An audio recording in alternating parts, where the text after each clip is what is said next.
Nous sommes le mercredi 14 janvier 2026, je vous l'ai dit. Merci de votre confiance renouvelée à cette chaîne de l'excellence et du professionnalisme. Sur ce plateau de l'édition spéciale, nous recevons pour vous M. Merley Vouvou. Il est coordonnateur du mouvement des révolutionnaires congolais. Avec lui, des thématiques à l'ordre du jour. Nous allons parler de l'arrestation des opposants en République démocratique du Congo, à la veille même du dialogue qui se dessine déjà en République démocratique du Congo. Le cas de Nathanaël Onokomba, qui est un jeune acteur politique de notre pays, qui aujourd'hui a été envoyé en prison après avoir fait pratiquement une semaine au sein du service de cyberdéfense. On lui reproche d'avoir incité, justement, incitation au désordre, au trouble en République démocratique du Congo, surtout dans toutes ces sorties médiatiques. Et on se rabat justement sur le code numérique qui justement régule ces secteurs du numérique. Avec le tweet récemment, nous avons tous suivi à travers le réseau social son tweet où il faisait allusion justement à l'accord de paix. On ne sait pas, est-ce que cet accord de Washington ou quel accord où il a parlé justement du Rwanda qui n'agresse pas la République démocratique du Congo. Est-ce que c'est autour de ça qu'on lui reproche justement d'avoir tenu de propos qui n'honorent pas la République? On va réfléchir avec Merley Vouvou sur ce plateau. Aussi les dialogues en RDC. Est-ce qu'une solution pour sortir notre pays de la crise? On en parle. Il est avec nous, M. Merley Vouvou, après un bon moment d'absence, un bon moment aussi de réflexion, un bon moment d'analyse personnelle, de rétrospective justement sur tout ce qu'il a eu à faire en 2025. Il a voulu, il avait eu quand même le temps de se reposer pendant le fête. Il est avec nous aujourd'hui. Il fait sa rentrée médiatique. M. Merley Vouvou, bonjour et bienvenue.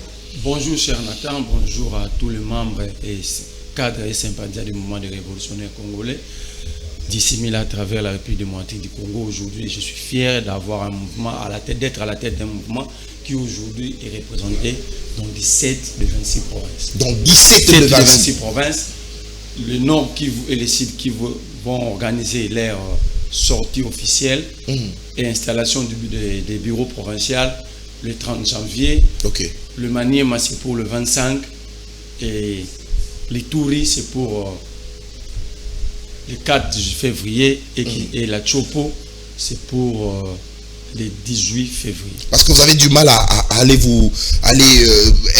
assister justement à la sortie officielle, au lancement du MRC au niveau du Nord Kivu, surtout avec la partie qui est sous contrôle de M23. Le Congolais de là vont lancer eux-mêmes. Ils vont le faire parce que ce n'est pas parce que je ne peux pas aller, je ne vois rien m'empêcher d'aller à Goma. Moi, j'estime que la ville de Goma appartient à la République démocratique du Congo. Et la Constitution me donne ce droit-là de sillonner la République. Librement. Librement. On doit m'expliquer pourquoi je ne peux pas aller. Non, mais cette zone n'est pas sécurisée par les autorités. Hein, où est-ce que nous sommes en sécurité? À Kinshasa, voulez-vous dire? Où est-ce que nous sommes en sécurité? Des braquages. Imagine dans la commune de Kinshasa à 9h. La commune de Kinshasa fait partie des communes, disons, de la centre-ville de Kinshasa. Mais on braque à 10h, juste à 10h du matin. Où sommes-nous en sécurité? Qui peut sortir de chez lui à Kinshasa et penser rentrer en bon état? Qui? Donc, parler du contrôle gouvernemental d'une zone, le gouvernement aujourd'hui ne contrôle aucune zone. Parce que vous et moi, nous vivons à Kinshasa, mais nous sommes en insécurité. Très bien. Alors, si nous devons plus aller à Goma, parce que le gouvernement ne contrôle pas la ville de Goma, mais où devons-nous aller où le gouvernement contrôle effectivement? Faites le Lubumbashi comme vous l'avez fait récemment. Faites le Congo central comme vous l'avez fait. Faites le Grand Bandundu. Qui vous dit qu'à Lubumbashi? Faites le Maniema. Chez vous à la province orientale. Qui vous dit qu'à moi je viens de Lubumbashi? Qui vous dit qu'à Lubumbashi il y a la sécurité? Il y a l'insécurité énorme. Vous avez des Koulouna ici, là-bas il y a des Jinafek. Qui vous dit que là-bas il y a la sécurité? Qui vous a menti comme ça? Vous me demandez d'aller dans le Grand Bandundu, est-ce qu'il y a la sécurité là-bas? Il y a les Mobondono. allez-y chez moi au Kasaï.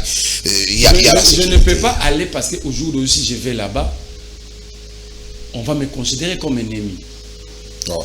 Parce qu'aujourd'hui, le danger, c'est quoi? La politique est tellement tribalisée.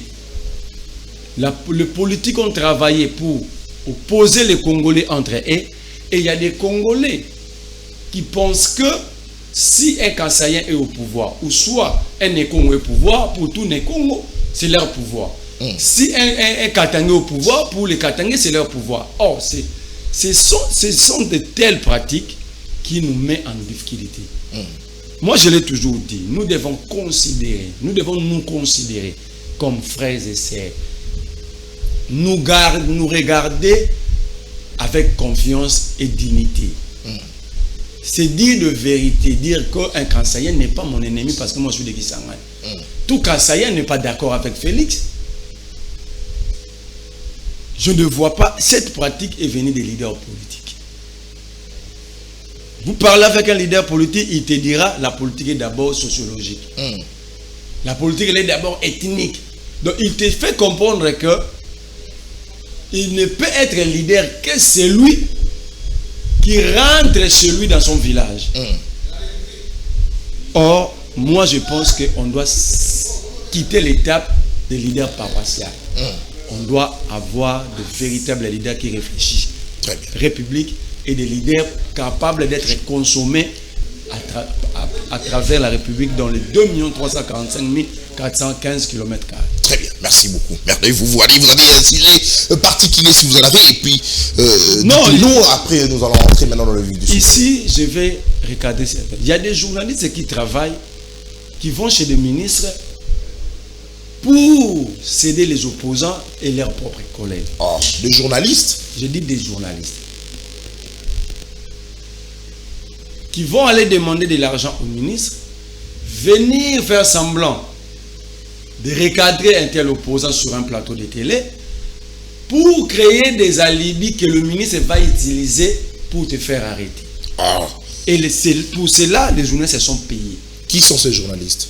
Je ne vais pas citer les noms des gens. Ils savent, ils vont suivre. Quand ils vont suivre, chacun va récupérer sa part. On vous a accusé d'avoir fait quoi, monsieur Marley, vous? Moi, je fais une analyse sur la gestion du secteur des sports dans notre pays. Très bien. Nous ne devons pas porter un combat où nous n'arrivons pas à faire comprendre aux Congolais comment porter ces combats et à qui il faut revendiquer telle chose ou telle autre chose. Très bien. Un ministre des Sports n'est que l'aide du gouvernement pour accompagner des disciplines sportives. Mais pour qu'une discipline sportive puisse vivre, il y a des gestionnaires techniques et organisationnels qui sont des fédérations. Très bien. Donc, l'élimination de l'OPAR, moi je ne peux pas le mettre. C'est-à-dire, ici on veut faire de nous, quand vous êtes opposants, il faut enlever le cerveau. Ce que nous reprochons à ceux qui sont en face de nous, nous voulons le pratiquer nous-mêmes. C'est-à-dire, quand vous êtes opposant, on veut vous faire croire que vous êtes contre tout. Il faut vous opposer à tout. Voilà. Moi, je dis ici, la responsabilité du ministre, le ministre allait être tenu responsable si les joueurs réclamaient le prime. Alors, aucun joueur a réclamé. Aucun membre de la délégation congolaise, journaliste soit-il, a réclamé d'avoir été maltraité. Très bien. Les supporters, les animateurs, personne n'a réclamé. Donc, du côté de l'idée Bidim, il n'y a aucun problème. Très bien. Mais le problème, s'il faut évaluer le niveau de l'équipe, là, c'est le domaine technique qui ne fait pas partie des attributions du ministre. Là, nous allons questionner le directeur technique national, les DTN. Nous allons questionner la fédération. La fédération congolaise. Très bien. Le potentiel de l'équipe, la capacité du manager dans les sélectionneurs. Ce n'est pas le ministre qui recrute un sélectionneur. C'est pas le ministre qui recrute un sélectionneur. Le ministre est intérim, il n'est pas technicien. Ok. C'est la direction technique qui est un secteur géré dans la fédération congolaise. Il faut questionner Amos Mbayo, qui est le patron du comité olympique congolais. Très bien. Alors, moi je mène un combat. Donc vous voulez que je laisse le responsable. Bidimou ne va pas donner des réponses à toutes ces questions. Ce n'est pas lui. Donc c'est la direction technique. C'est la fédération. Et si Bidimou se mêle de ces débats, la FIFA dit toujours que le football est apolitique. Très bien. Le ministre n'a pas droit. Récemment, le Cameroun a raté d'être suspendu parce qu'il y a eu débat entre le ministre des Sports et Samuel Eto'o. Très bien. Et la FIFA avait président de la fédération. La FIFA avait donné raison à la FECAFOOT, la Fédération camerounaise de football, parce que c'est l'organe qui traite avec la FIFA, la CAF, ce n'est pas le ministre. Très bien. Donc même s'il faut révoquer ces bassins de sable, le ministre peut exprimer la volonté du gouvernement, mais cela dépendra de la décision de la direction technique par rapport au projet technique qu'ils ont sur l'équipe nationale. Très bien. Rien à voir avec le ministre. Ça n'a rien à voir avec le ministre. Et ces journalistes vous ont accusé d'avoir attaqué le journaliste le ministre inutilement. Or, c'est une analyse technique sur la gestion du sport. Voilà là où moi je peux questionner le ministre. Pourquoi le stade des Martyrs n'a pas été homologué. Parce que j'aurais appris que ça a été sanctionné. Voilà maintenant l'intérêt. Voici maintenant l'intérêt dans le combat. C'est la question que moi je vais poser à Bidimou. Parce que là maintenant c'est lui. Je ne sais pas si je me fais comprendre. Là c'est Bidimou. Là je dois lui poser la question comme citoyen, monsieur le ministre. Mais comment le stade est... Comment la CAF nous a retiré l'homologation du stade de Martyrs pendant que récemment cet stade vient de connaître une réhabilitation. Mais je ne peux pas prendre les responsabilités de la fédération, l'amener chez le ministre, et prendre la responsabilité du ministre et amener dans la fédération. Quand les experts de ces secteurs vont me suivre, vont comprendre, mais ce monsieur c'est un confusionniste. Et refusant d'être dans cette confusion, les gens vont se réveiller chez eux, aller demander au ministre de me porter plainte. Heureusement, le ministre n'a pas écouté. Est-ce que vous connaissez ces journalistes? C'est vrai, on ne va pas citer le nom, mais je les connais par nom, par cœur. Est-ce que vous êtes proche de ces journalistes? Ou quelles sont vos relations avec ces journalistes? On parle bien. Ce sont des gens que je ne pouvais jamais croire qu'ils pouvaient faire ça contre nous.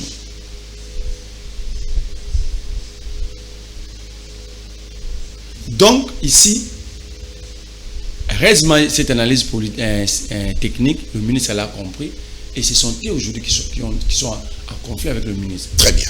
Donc, ça dit, ici, je profite pour remercier beaucoup Israël Mutombo et les DG Louis France. Parce qu'on me dit chaque jour que c'est Israël qui facilite les arrestations. Mais pourtant, il y a le C qui se cache. Pourtant, lui n'a pas fait ça. Et je ne reconnais personne avoir subi cela de la part de Louis France. Ceux qui apparaissent comme des agnons, alors que ce sont eux les vrais vendeurs. Et Israël Mutombo s'est battu pour dire au ministre que cette analyse est technique. Très bien.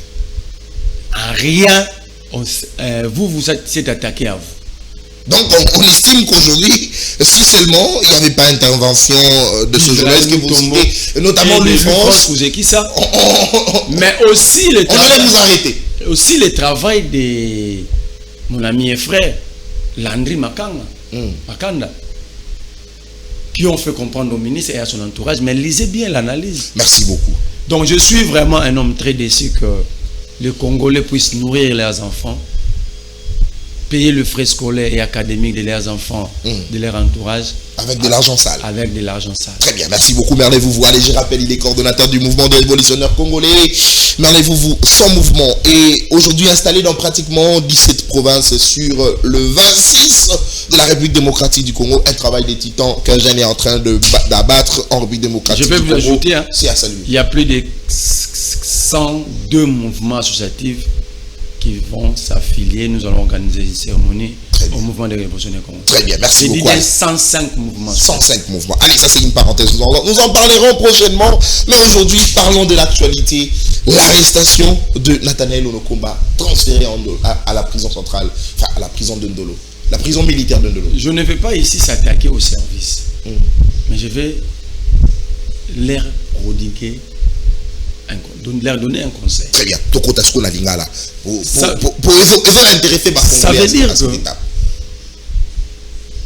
c'est bon s'ils font bien leur travail. Mais à chaque travail mal fait, ce n'est pas Nathanaël qui est blessé. C'est le Congo qui se blesse chaque jour. Ce n'est pas Chadar et ses enfants qui sont blessés.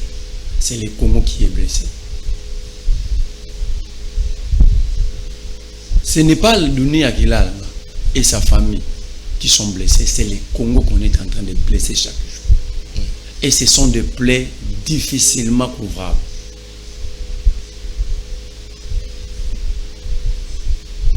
Le pouvoir humain est éphémère. Pouvoir aux hommes en attend.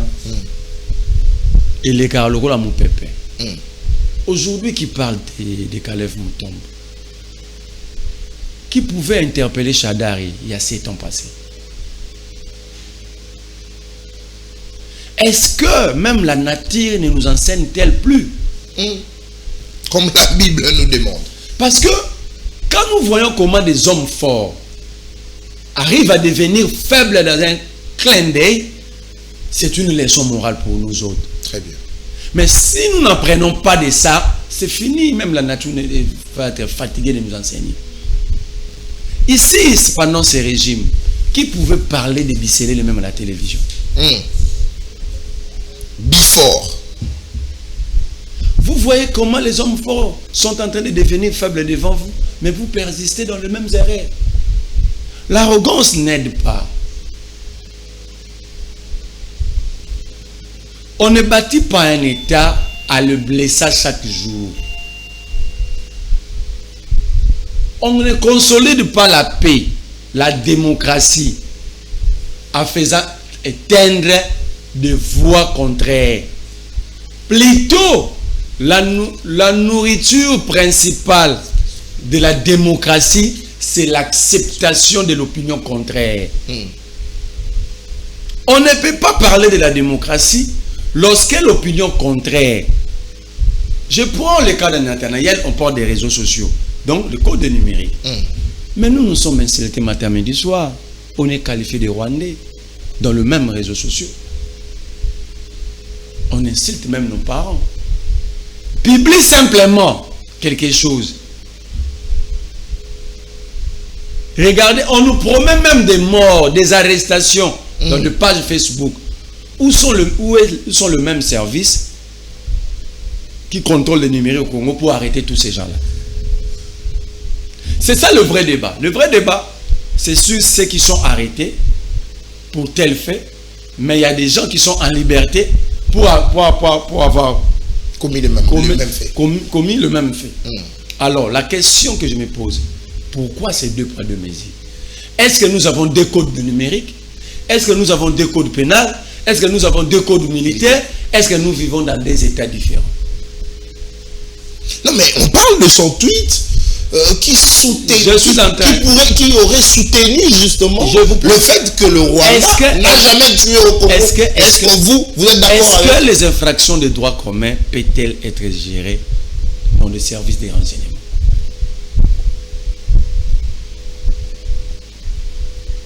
Alors, si les services des renseignements commencent à arrêter pour des infractions de droit commun réglées dans le code pénal, on ferme l'appareil judiciaire. Est-ce que ce sont des infractions de droit commun lorsque quelqu'un dit sur un tweet que le Rwanda n'a jamais tué en RDC? Un citoyen qui n'est pas militaire, qui n'est pas criminel, qui n'est pas un rebelle, à part une infraction de liée au droit commun, quelle autre infraction qu'il peut commettre?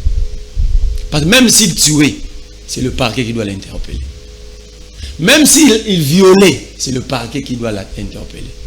Les services doivent veiller à la sûreté de l'État. Les services doivent veiller lorsque une publication touche à la sûreté de l'État. Prenons le cas de ce tweet, de cette publication de Nathanaël Lokongo, que ça touchait à la sûreté de l'État. Donc, on doit annuler l'accord de Washington. Non, comment ça? Mais montrez-moi une seule phrase condamnant le Rwanda comme qualifiant le Rwanda comme auteur des atrocités durant 30 ans au Congo. En fait, Nathanaël était en train d'expliquer ce que l'accord dit. Et c'est écrit noir sur blanc. Mais attention, dans cet accord, ça n'a pas été écrit noir sur blanc que le Rwanda n'a jamais tué. Bon, selon l'accord, qui a tué au Congo? En attendant. Si c'est que Nathanaël a dit faux, est faux. Ça peut être qualifié d'un faux bruit, non? S'il y a un faux bruit ici, donc il y a le vrai bruit. C'est quoi ce vrai bruit? Mais surtout qu'il n'a pas mentionné l'accord de Washington. Il a parlé accord de paix sans mentionner. Mais l'accord de Washington, c'est l'accord de paix, non? Mais au Congo, il y a eu plusieurs accords de paix. Attention. Alors, s'il y a eu plusieurs accords, et ils l'ont interpellé par rapport à quel accord, ça aide d'expliquer aussi. C'est ça la redevabilité lorsque vous gérez. C'est ça aussi. En fait, moi, je comprends que Tshisekedi devait aller dans ces dialogues en pensant affaiblir l'opposition. C'est ça le but de tous ces enlèvements, tout ça. Parce que comment de l'autre côté vous cherchez la paix? Vous voulez dialoguer, discuter, traiter des causes profondes pour recouvrir la paix et la stabilité dans notre pays. Mais vous continuez de blesser. Non, mais mon amboka, apparemment, que le fait pour l'abino cause à l'opposant, il a dit que vous avez la immunité. Attends, quand j'ai fait l'analyse sur le sport, je pouvais, si c'est simplement ça, je pouvais m'attaquer à Didier Bidimbo, non? Ok. Je vais dire c'est lui doit partir. Ok. Moi j'ai dit ceci, on n'est pas intouchable. Parce que le pays est codifié. Donc vous devez également comprendre que tant qu'on va interpeller Bino, et ça dit qu'on appelle dictature. Attends, justement, moi je suis en train de t'expliquer. Mais ce même code-là qui est appliqué à chaque fois pour les opposants.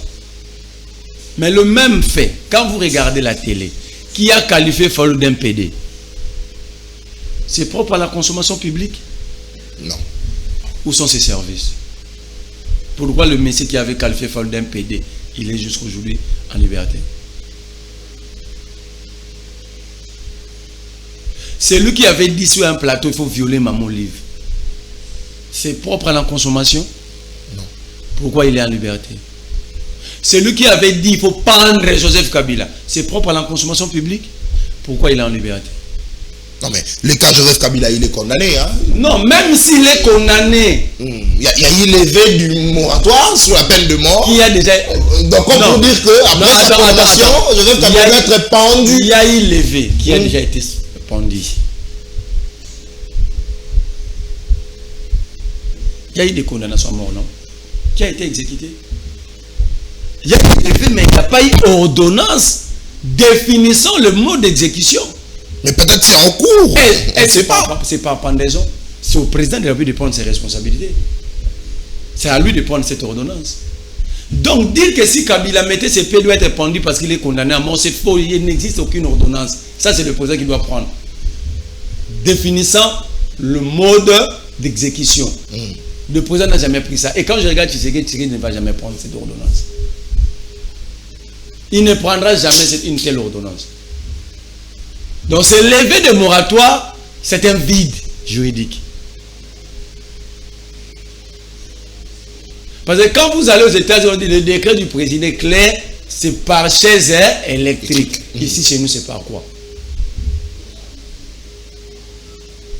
Moi, mon problème, c'est qu'il faut plutôt, s'il faut appliquer la loi, il faut appliquer la loi au même degré chez tout le monde. Si chacun commet, chacun doit répondre à un niveau naïe, une infraction sali.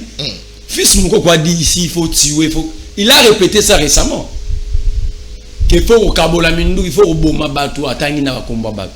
Il n'a jamais été interpellé. Ça donne l'impression qu'il y a une convergence entre bateau finga bateau na union sacrée et on nous interdit. Nous on ne répond pas. On ne répond pas parce que On n'est pas parce qu'on est incapable de faire la même chose. On ne répond pas parce que notre éducation ne nous le permet pas. Nathanaël Okombo. J'étais à la prison de Ndolo. Donc, on veut nous dire, Nathanaël a touché à la sûreté de l'État. C'est ça l'exemple. Très bien. Donc, moi, j'estime que si nous voulons la paix, nous voulons un pays où ça fera, où ça fait faire bien vivre, nous devons être capables de nous accepter. Merci beaucoup. Allez, nous devons être capables de nous accepter. Moi, je dois accepter Tshisekedi, Tshisekedi doit m'accepter. Les débats doivent rester sur le plan des divergences politiques, des raisonnements. Enlever les gens. D'ailleurs, quand ils le font, c'est très bien parce qu'ils font leur travail. Mais est-ce qu'ils ont déjà eu le temps de se poser, de se questionner sur l'image qu'ils sont en train de prendre à l'étranger? L'État n'enlève pas ses propres citoyens. L'État n'enlève pas ses propres citoyens. L'État ne peut pas séquestrer ses propres citoyens. D'ailleurs, on ne peut pas enlever les idées. On ne séquestre pas la volonté populaire. Très bien. Vous pouvez me séquestrer aujourd'hui parce que vous êtes au pouvoir, vous êtes tout puissant. Mais ce que nous avons déjà sémé dans les têtes de plusieurs jeunes, vous allez faire comment pour l'effacer? Merci. Très bien. Allez, merci beaucoup, Monsieur Merlet. Nous n'allons pas nous éterniser sur ces sujets. Bien que ça intéresse les Congolais, nous allons parler plus du dialogue parce que c'est aussi, en tout cas, ce qui pourrait peut-être changer les choses en République démocratique du Congo avec l'insécurité à gauche et à droite. Il y a des Congolais qui rejoignent le M23. Le dialogue pourrait peut-être être cette solution, mais surtout au regard de la récente sortie médiatique de Paul Kagame qui a fait savoir que son problème n'est pas forcément Félix Tshisekedi. Son problème, ce sont le terre de la République démocratique du Congo. On comprendrait que Paul Kagame est en train d'utiliser seulement le Congolais pour lui permettre d'atteindre son objectif qui est de récupérer les terres congolaises. Mais est-ce que le dialogue va maintenant mettre à nu Paul Kagame? Est-ce que le dialogue qui va permettre aux Congolais d'être autour d'une table va permettre à ce que Paul Kagame puisse échouer dans sa mission de pouvoir, de vouloir comme ça récupérer le terre qui n'appartiennent jamais, alors jamais au Rwanda? On en parle au cours de cette émission avec M. Merlet. Vous dialogue en RDC, lecture de FENAO, mon amour. Avant de répondre à cette question, permettez-moi de mettre des choses au clair sur Kagame. Et directement à nos 9 voisins, à la sous-région. Aucun pays, le Congo n'est pas un territoire colonial qu'on doit redistribuer des terres. Il n'y a pas de terres à redistribuer. Aucun pays de la sous-région a 1 centimètre de terre ici. Aucun pays. Aucun. Parce que l'Ouganda également a menacé. Ça, il ne s'agit pas de Félix Tshisekedi. Il ne s'agit pas de Kabila, il s'agit de notre identité. Très bien. Et pour nos terres, on va mourir pour ça. Et nous allons nous battre comme tout peuple qui se bat pour ses terres. Mais apparemment, la menace commence à devenir énorme parce que l'Ouganda menace avec Museveni, il menace l'Ituri. Le Rwanda également l'a fait. Je suis en train de dire, ça c'est pour Kagame, Museveni et les 7 restes. Les 7 restants. Vous n'avez aucun centimètre ici. Aucun centimètre de terre ici. Celui qui pense qu'il a des terres ici, il est en train de se tromper. Je te dis, Nathanaël, Nathan, nous allons nous battre pour nos terres. Très bien. Kagame peut blaguer et faire des aventures qu'ils font avec les Tshisekedi et autres. Ici, je parle de nos terres. Tout individu qui a des accords avec Kagame, allant dans ce sens-là, c'est un perdant en avance. Qu'il sache qu'il a échoué. Il a échoué. Il n'y a pas de terre. Que Museveni arrête avec cette folie. Si les Tshisekedi vont leur laisser faire ça, notre génération ne les laissera pas. Pour nos terres, on va se battre jusqu'à la dernière goutte de nos sangs. Très bien. Que ça soit clair. Et je l'ai dit au nom de toute la jeunesse congolaise. Que Que ça soit clair et attendu, compris à une fois pour toutes. Aucun pays de la sous-région a 1 centimètre de terre ici. Aucun. Et tout celui qui a un deal comme ça doit être pendu. Très bien. Ça, c'est la plus haute trahison qu'aucun peuple, quelles que soient nos divergences politiques, peut accepter. Tout ça pourquoi? C'est la complaisance. C'est pourquoi cette diplomatie de complaisance, aller à chercher des accords avec les Kagame et les Museveni, oubliant l'histoire. Cette complaisance nous a amenés ici, là où nous sommes. Non, mais est-ce que vous ne constatez pas aussi, sur la rigueur de Tshisekedi, à appuyer, à faire mal ou à toucher Kagame où ça fait mal, ce qui a fait qu'il puisse s'exposer? Parce qu'on ne connaissait pas sa mission cachée. Mais après la venue de Tshisekedi, on a compris que Kagame était en train de chercher nos terres. Quand le Rwanda et autres parlaient de la velléité expansionniste du Rwanda, de l'empire Imatuchi, Tshisekedi le faisait. Quand nous on parlait, on disait que Kagame veut prendre nos terres, qu'il fait élargir l'empire Imatuchi. Ce n'est pas Tshisekedi. Mais Kagame ne l'avait jamais exprimé ouvertement. Il s'était déjà exprimé sous Kabila. Ne déconstruisons pas notre mémoire collective.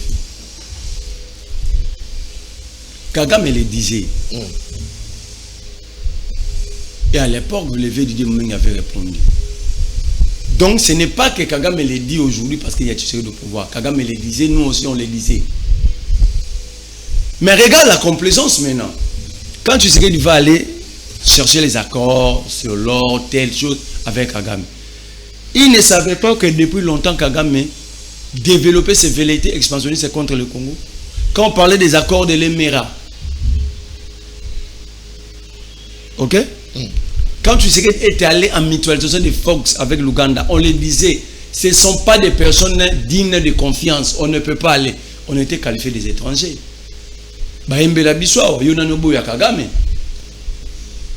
En fait, nous sommes là par refus d'écouter. Bateau ba pouvoir, qui va imposer sa volonté sans faire la vraie diagnostic de la situation. Parce qu'à chaque poste que vous prenez, il faut savoir faire l'état des lieux. Très bien. Avant de commencer d'agir. Et au jour d'aujourd'hui, personne n'a la capacité d'expliquer que solo là là de force armée ougandaise FARDC. C'était quoi la réponse en face?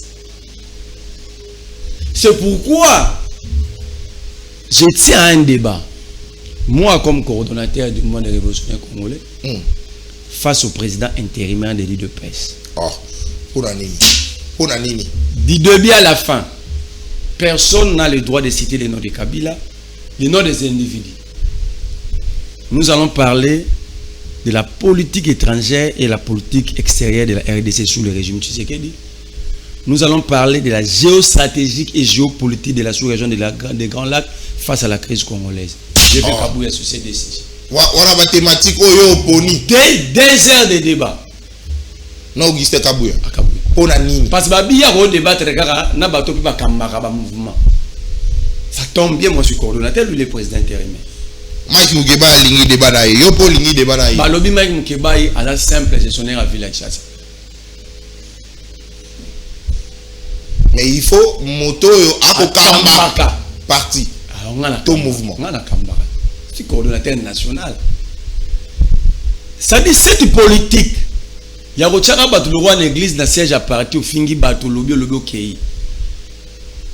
Ça ne fait pas avancer. Dialogue mon amour. Donc moi je vais ces débats ici et je ne dormirai jamais tranquille sans avoir ces débats. Des thèmes à développer. Pendant 2 heures. Pendant 2 heures. C'est qui l'animateur de l'émission? J'ai 24-5 jours comme des débats électoraux. Très bien. Des journalistes c'est assis. Des journalistes capables de comprendre. Pas des journalistes qui vendent le politique auprès du ministre. Ça veut dire quelle est la géopolitique, la géostratégie développée par la RDC dans la sous-région face à la crise congolaise. Je vais Kabouya sur ces sujets. Très bien. Dialogue rapidement mon amour. Dans le dialogue ici. Parce que on a des photos créées. Le dialogue ici, ils ont échappé au salaire. Quand il y a une chose qu'on appelle ça, tu serais dans le temps. Alors que les temps, ils ont en faveur naïté.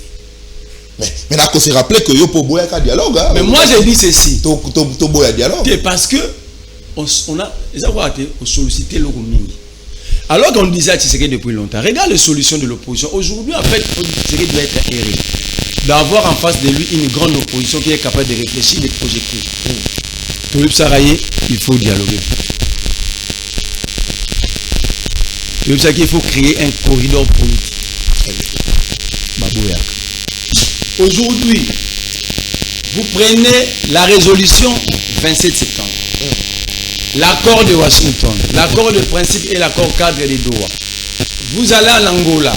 Donc ça veut dire de Washington à Addis Abeba, en passant par l'Angola vers Bruxelles, de Doha à Kinshasa, à Lomé, tous.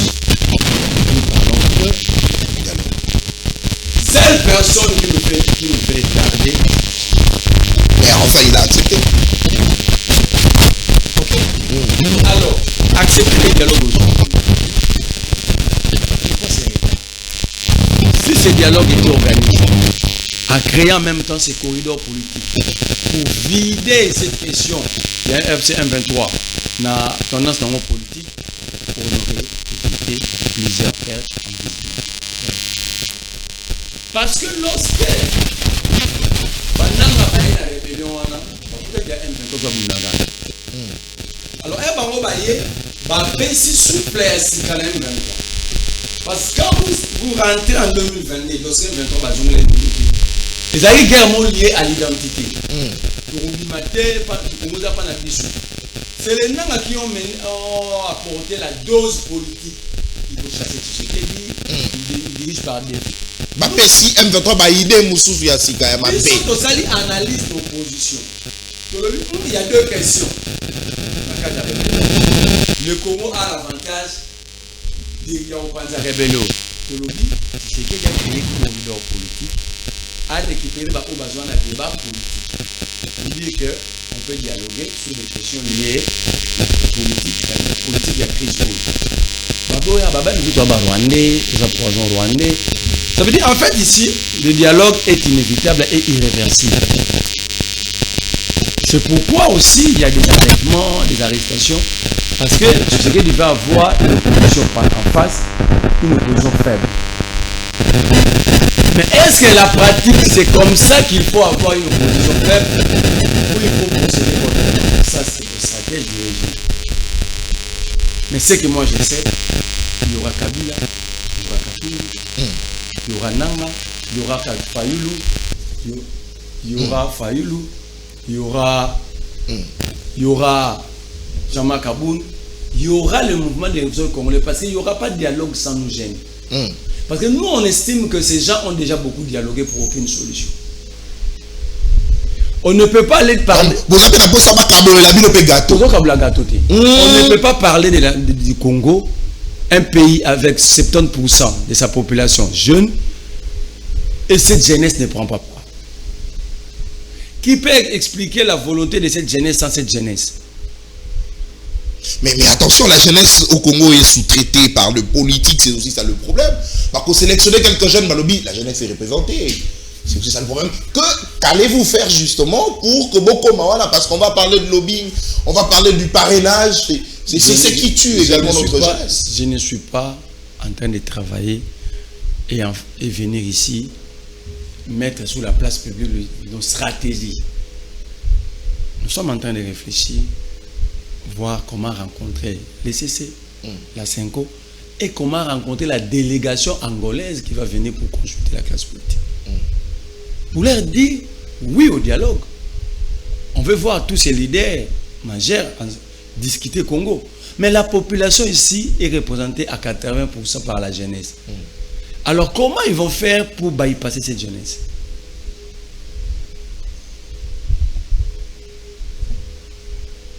Alors, merdez-vous, parce qu'on parle du dialogue, la première question, c'est celle de savoir la ville qui pourrait abriter ce dialogue. C'est aussi ça la question.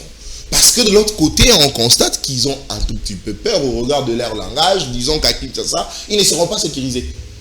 Déjà, ce dialogue ne va pas se tenir à Kinshasa. Pourquoi? Beaucoup vont être méfiants. On ne peut pas chercher à trouver une solution donner une solution à un problème, mais en état capricieux. Faire le jeu des refus, d'accepter puis de refuser. Tout le monde sait, ça sera dans le format Sun City. Tous, nous allons nous rencontrer à l'extérieur du pays pour donner la force à ceux qui sont en exil, ceux qui pensent qu'ils ne peuvent pas rentrer à Kinshasa sans ces dialogues. Et alors, si vous convoquez ces dialogues à Kinshasa, ils ne vont pas venir. Alors, s'ils ne viennent pas, c'est quoi l'essence qu'aurait ces dialogues? Non, mais les dialogues, c'est un dialogue de Congolais. Pourquoi l'organiser à l'extérieur? Format Sun City, oui. Parce que nous voulons que cela se passe ici au Congo, chez nous. Même pas à Kinshasa, pourquoi pas au Grand Katanga? Pourquoi pas au Maniema? On ne peut jamais soutenir ceux qui prennent les armes. L'ordre constitutionnel ne peut pas être perturbé. Et personne n'a le droit de faire aboutir ses revendications par la prise d'armes. Ok? Mais est-ce qu'avons-nous déjà posé la question comment est-ce que ces gens arrivent à prendre les armes? La source de ces multiples frustrations, nous avons déjà questionné.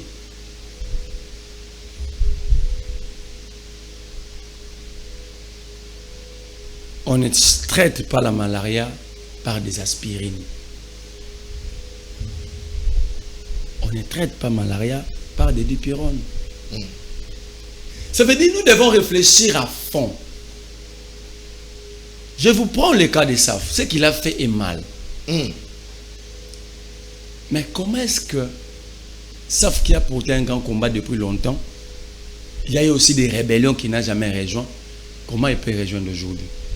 Peut-être que ce n'est pas le désespoir politique comme on doit condamner, mais c'est une leçon morale qui doit pousser tout intellectuel sérieux de réfléchir. Et pour éviter qu'à la prochaine fois des Congolais adoptent de telles postures. C'est à ce moment-là que nous aurons l'occasion de réfléchir au pays et de voir comment faire émerger notre pays. La deuxième question, M. Merlez-Vouvou, c'est au niveau du médiateur. Est-ce que ça sera l'église catholique ou protestante? Parce que de l'autre côté de l'Union sacrée, on constate qu'ils sont méfiants vis-à-vis des catholiques et protestants. Mais aussi de l'autre côté, du côté rébellion, tout ça, ils disent, ils insistent. Vous également, vous prenez pour l'église catholique et protestante comme modèle de médiation dans la résolution de ces conflits, dans les dialogues qui doivent s'organiser. Quel que soit le médiateur, cette médiation sera accompagnée par l'ECC et l'église catholique. Mais l'union sacrée s'oppose justement au regard de la crédibilité douteuse de l'ECC et l'église catholique. L'union sacrée s'oppose. Alors, si ils refusent l'ECC et l'église catholique, qui vont accepter le médiateur qu'ils vont choisir?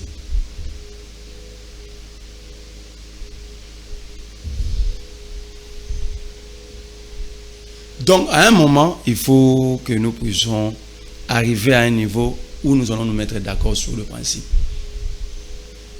Vous dites que vous refusez l'ingérence extérieure. Mais le pasteur de l'ECC, les évêques catholiques sont congolais. Non? Donc il n'y aura aucune ingérence extérieure. Je vous dis et je réponds une fois pour toutes. Quelle que soit la médiation, même si c'est l'archange Michael, il va se faire accompagner par l'ECC et l'église catholique. Quel que soit l'archange Michael, qu'on choisirait comme médiateur. L'église catholique, on estime souffrir jusqu'à ce jour pour condamner le propos de Paul Kagame. Est-ce que vous ne doutez pas de la possibilité à ce jour? Question où ils ont condamné. Bon, depuis tout le monde a condamné Kagame, rebelle aussi. Non, mais au moins c'est significatif. C'est un message fort tant que vous condamnez. Kagame a outi kolobango clairement à l'obi ezali makambo mabele. L'État se défend.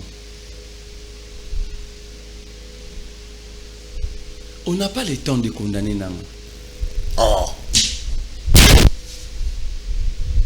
On n'a pas le temps de condamner Kagame. Non mais yo outi koloba wa ke kotika Kagame était à 60 cm à mabele na biso.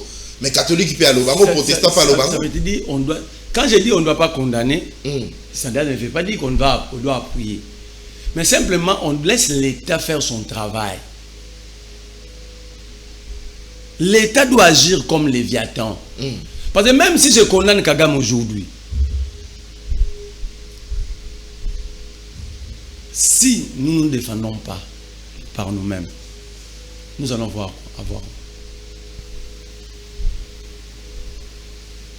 On n'aura rien aujourd'hui ni demain. Donc, on peut condamner, mais cela ne va rien résoudre. Le président a effectué combien de voyages pour faire accepter que les Congolais par loi en combien? Plusieurs voyages. Tous les gens qui condamnent Kagame ici, c'est quoi la solution à l'Est?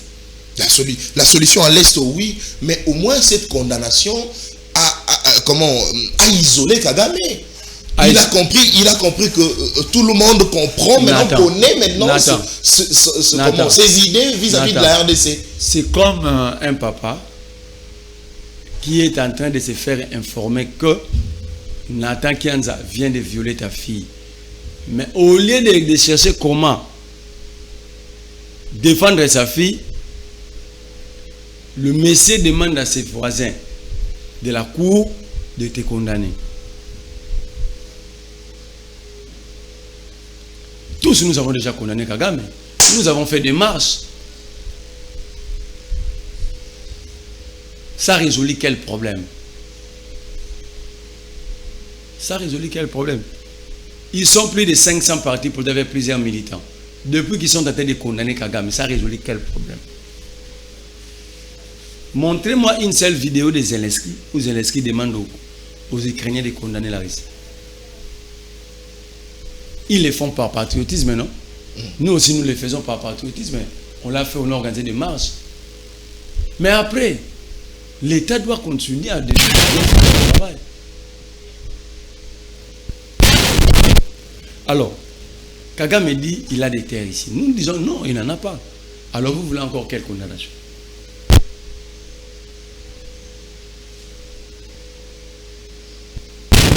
Si je me mets ici, où on se mettait à ma place, une émission d'une heure de temps, il ne cite que Kagame comme agresseur. Après,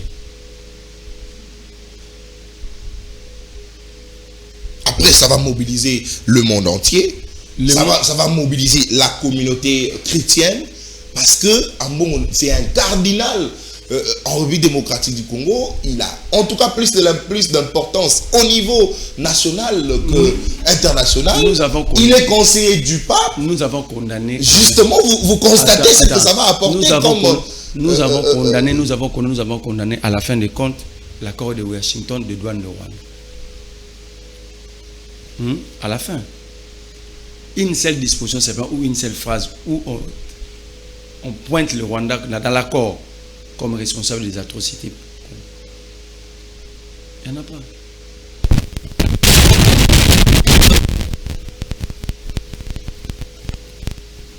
Alors, moi je pense que au jour d'aujourd'hui, la solution c'est le dialogue. La solution c'est le dialogue, mais avec quelle thématique maintenant? Parce que merlez-vous, question monsieur Zali à Péba. Est-ce que comment on a été que le fait il y a qu'on continue à ça la dialogue et qu'on continue pas qu'à continuer à kabatu misu suba qui n'a qu'à rébellion pour dialogue? Oui, pourquoi? Pour les politiciens congolais travailler pour nous l'État. Non, maintenant comment faire surtout na bino bilenge au beaucoup aspirer na pour changer comment faire pour empêcher cela? Il faut une rupture avec cette génération de 1965 qui continue jour au jour. Il faut une rupture. Mais une rupture pour mettre quoi en place? C'est ça maintenant l'importance. C'est là que la jeunesse doit travailler. On a besoin de la rupture, oui. Si on obtenait ces ruptures demain, qu'est-ce que nous allons remplacer? Expliquez-moi nous devons créer une rupture avec le passé. Ils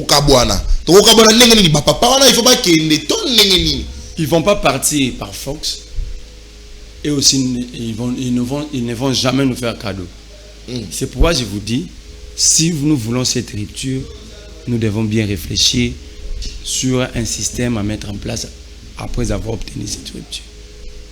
Et pendant que nous allons réfléchir, c'est là que nous aurons un vrai débat avec ces vieux. Une vraie évaluation de 1960 jusqu'à aujourd'hui. Qu'est-ce que nous avons fait du Congo? Où étaient les Congolais où aujourd'hui? Très bien. Qui sont les auteurs de cette descente?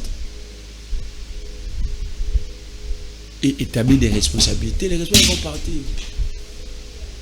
C'est un travail intellectuel énorme, mais si nous voulons les changements, il n'y a pas de chemin. Très bien. Joseph Kabila aujourd'hui, est-ce qu'il a-t-il encore à apporter pour la République? À parler de Joseph Kabila, je voulais parler de India Omari. Rapidement, parce que nous sommes déjà... J'estime que India Omari n'a pas manqué respect à Robert Minakou. Il n'a pas manqué respect à Robert Minakou. Mais il a manqué de respect et il a adopté une attitude d'irresponsabilité vis-à-vis de Joseph Kabila. Mais quand il dit qu'il n'y a pas dans le statut, enfin dans le statut, il n'y a pas cette fonction du vice-président, a-t-il raison, oui ou non? Donc il dit au monde entier que Kabila a violé les textes. Mais c'est une réalité. Attends. Kabila a dit ceci. Étant en exil, il faut un intérimaire. Ok? Donc il faut restructurer le parti. Quand on parle de la restructuration, ça veut dire quoi? Réformer même le texte. Très bien. Alors, c'est un travail intellectuel. Or, le PPRD n'est pas en mesure d'organiser ce travail intellectuel, de mettre ses membres dans les conditions de faire ce travail, parce qu'ils n'ont ni siège, ils sont traqués. Très bien. Alors, comment laisser le parti vide? Qui va porter la responsabilité, même si on traquait un membre du PPRD? Il faut un chef. On dit, malgré les textes, en attendant que la situation se stabilise, Kabila décide de mettre Robert Minakou vice-président. Quand il condamne Minakou, est-ce que Minakou s'était autoproclamé vice-président? Non. La décision était de Kabila. Alors, s'il condamne, c'est qu'il condamne qui? Il condamne Kabila. Au lieu de parler de Minakou, moi je voulais voir, je connais mon père, c'est un grand responsable, un monsieur qui s'assume. Il allait dire ceci. Kabila a violé les textes du PPRD. Parce que les postes n'est pas statutaire, Kabila a violé, les camarades de Joseph Kabila a violé, et il doit être sanctionné du parti. C'est ça, c'est ça la responsabilité. Donc le PPRD devrait sanctionner Kabila. Non, Indien, je parle de la combinaison de Indien. Voilà, justement dans ce sens-là. Ok. Alors j'estime qu'il a manqué respect à Joseph Kabila. Et non à Robert Minakou. Est-ce que Robert Minakou s'était autoproclamé? Non. Alors, la compétence est en attribution. India Omari s'attaque à qui? À Kabila. Alors. Donc si je comprends bien, Kabila a posé cet acte justement parce que lui, il n'est plus en mesure de venir en RDC. Il est pour gérer le parti comme étant président. Nous sommes dans une situation d'empêchement du président national du parti, ne laissant pas un vide juridique. Ou laissant un parti comme une jungle, on préfère restructurer, revoir les statuts et créer un poste. Très bien. Chose qui n'est pas aussi du tout mauvaise. Hein? Alors, c'est de l'organisation. Les gens qui sont habitués de vivre dans les désordres, Kabila n'est pas un homme de désordre. Donc India est un homme de désordre. Je n'ai pas dit ça aussi. Kabila, c'est un homme un homme respecté, discret, intelligent, sage, que les gens respectent, les gens comme les Taboumbe qui respectent Kabila. India nous dit c'est un violateur des textes. Si Kabila n'avait pas violé la condition pour qu'il puisse pérenniser son pouvoir, en quoi il va gagner quoi en violant les textes du PPRD? Et Robert Minakou également, on s'inquiète justement de ce qu'il est en train de faire depuis qu'il est président, vice-président du parti. On a arrêté les secrétaires permanents, aucune manifestation, pas d'organisation interne. On a vu que le communicateur défilait dans des plateaux de télévision. Attends, je vais vous dire. Pas d'organisation au niveau... Vous êtes journaliste et vous œuvrez à Kinshasa. Vous le savez mieux que moi. Le PPRD s'est réuni aujourd'hui, on va arrêter tout le monde. C'est le parti le plus traqué. Merci. Donc, vous avez posé une question sur Kabila.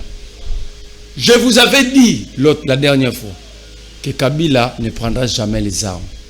Kabila aime ce pays. Je ne pense pas qu'il y a 10 Congolais qui aiment ce pays plus que Kabila. Merci. Pourquoi je l'ai dit? Au jour d'aujourd'hui, je ne sais pas si ce sont des rumeurs. Ils cherchent comment dire qu'il y a eu erreur matérielle dans le jugement de Kabila pour l'annuler. Je ne confirme pas, selon ce qui s'est dit dans les réseaux sociaux et puis dans les médias. Donc je crois que Kabila, c'est un homme à respecter. Et les rêves de Tshisekedi, je suis convaincu que mon père, mon grand frère Félix Tshisekedi l'a dit en coulisses, c'est d'avoir écouté un mauvais conseil, un mauvais conseiller qui lui avait demandé de dékabiliser la République. Oh. Est-ce que laisser la République kabiliser, c'est réavantageux pour Tshisekedi parce qu'il avait le plein pouvoir, mais surtout ceux de Kabila étaient en train d'obéir à la ligne de leur autorité morale. Tshisekedi devait utiliser l'expérience et la sagesse de Kabila. Quand on vient nouvellement dans une maison, on s'attache aux sages. Merci. Très bien, merci beaucoup. Allez, vous êtes nombreux à nous suivre de partout à travers la République. Cette émission est terminée. Messieurs Merlet, vous étiez avec nous. C'est lui notre invité du jour. Il est coordonnateur du mouvement des révolutionnaires congolais, le MRC en sigle, qui s'est installé dans pratiquement 17 provinces sous le 26 en République démocratique du Congo. Un travail des titans, comme j'étais en train de le dire, fait par un jeune qui a justement cette ambition de pouvoir servir le Congo en toute responsabilité et changer le paradigme, changer la donne, changer les systèmes qui accroupit jusqu'à ce jour la jeunesse de notre pays. Allez, merci Monsieur Merla, cette émission est terminée. Vous avez je peux dire bonjour à quelqu'un. Justement, vous avez... Je salue le président de la République, Félix Antoine Tshisekedi Tshilombo. Je lui demande, en tant que fils, de suivre la voie de la sagesse, de ne pas écouter tous les ivres du pouvoir qui l'entourent. Oh. Monsieur le Président, il y a une voie. Il y a une vie après le pouvoir. Il y a une vie pendant le pouvoir. Il y a une vie avant le pouvoir. Il y a une vie après le pouvoir. Mais la question que je pose au Président de la République, quel est votre choix? Dans quel livre pensez-vous que les Congolais vont écrire votre nom? Merci. Très bien. Merci beaucoup, Monsieur Merlet. Allez. Cette émission est terminée. Je vais justement la dédier à une personne qui nous suit, une personne qui nous accompagne, une personne qui nous tend toujours la main, une personne qui nous encourage dans ce que nous faisons comme travail pour l'intérêt de la République. Il s'agit ici du coach Day Miller, l'homme à la chevelure blanche. C'est un aîné bien pour le Congolais, un aîné qui nous accompagne, qui nous conseille, qui nous produit des conseils pour ce que nous sommes en train de faire pour le Congolais. Le coach Day Miller qui pense toujours au Congolais dès là où il est, au niveau de la diaspora.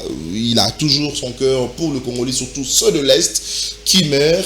Il a toujours ses soucis de pouvoir soutenir nos frères à Goma, à Bunagana, partout où les rebelles sont en train de menacer. Il a toujours un cœur pour ces gens. Il pense toujours aux Congolais. C'est très important. C'est de ça que nous voulons pour que le Congo puisse aller de l'avant. Le coach Day Miller, merci Kouloutou pour ce que vous êtes pour le Congolais. Merci à vous tous de nous avoir suivis.